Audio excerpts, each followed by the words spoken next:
ગઈ છે. ગણપતિને બદલે ગૂગલનો ગ ગોખાતો જાય છે. ગ અમે બે અને અમારા એક ઉપરનો ગણનો ગ પૂર્ણ વિરામ પામી ગયો છે. ચકલીનો ચ ખોવાઈ ગયો છે મોબાઈલના ટાવરની વચ્ચે. છત્રીના છા ઉપર જ માતૃભાષાને પ્રેમ કરનારા લોકોનો વરસાદ ઓછો થઈ ગયો છે. જમરૂખનો જ જંક ફૂડમાં ફુગાઈ ગયેલા ખમણ જેવા બચ્ચાઓને જન્માવી રહ્યો છે. ટપાલીનો ટ તો ટેબ્લેટ અને ટ્વિટરના યુગમાં ટીંગાઈ રહ્યો છે. એ જમાનામાં ટપાલીની રાહ આખું ગામ જોતું. હવે આખા ગામની રાહ ટપાલી જુએ છે કે કોઈ તો ટપાલ લખશે હવે. ઠળિયા થૂકીને બોર ખાતી આખી પેઢીને બજારમાંથી કોઈ અપહરણ કરીને લઈ જશે. ડગલા તરફ તો કોઈ ધ્યાન જ નથી દીધું એટલે એ બિચારો મનોચિકિત્સકની દવા લઈ રહ્યો છે. એસી સ્કૂલમાં ભણતા આજના બચ્ચાઓને પાણાના ઢગલાની સહેજે પણ કિંમત નથી. હાડાની ફેર લોહી લુહાણ થઈ ગઈ છે પણ કોઈને લૂછવાનો ક્યાં સમય જ છે. વીર રસનો લોહી તરસ્યો તલવારનો ત હવે માત્ર વાર્ષિક ઉત્સવના રાસમાં ક્યાંક દેખાય. થડનો થ હવે થપ્પામાં રિસાઈ ગયો છે કારણ કે એ સંતાનો થડને મૂકીને કલમની ડાળીએ ચોટ્યા છે. દડાના દમાં કોઈએ પંચર પાડી દીધું છે એટલે બિચારો દવાખાનામાં છેલ્લા શ્વાસ ઉપર છે. ધજાનો ધ તો ધર્મની ધનકારી દુકાનો અને ધર્મના નામે થતા હુલ્લડો જોઈને મોજથી નહીં ડરીને ફૂફડી રહ્યો છે. ઇલેક્ટ્રોનિક આરતીની વચ્ચે નગારાનો ન એવો અવાજ કોણ સાંભળે છે હવે? પતંગનો પત્તો બહુ મોટો માણસ થઈ ગયો અને હવે 500 કરોડના ફેસ્ટિવલના નામે ઓળખાય છે. એલઈડી લાઇટના અજવાળામાં ફાનસનો ફ માત્ર ફેસબુક ઉપર જ દેખાય છે.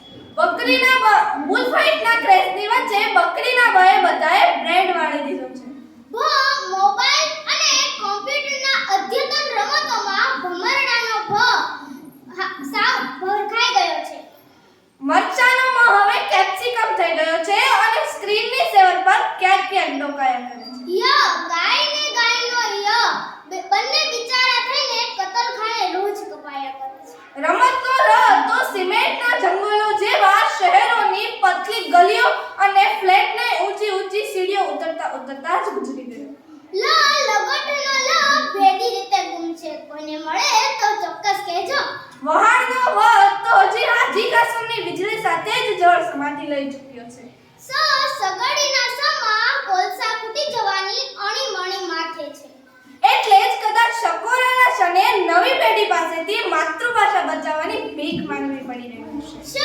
ફાડ્યા છે તો ભાષાવાદ, કોમવાદ, અપ્રદેશવાદના દ્રશ્યો જોઈને છાનામાના આઘાત કરી ચૂક્યો છે.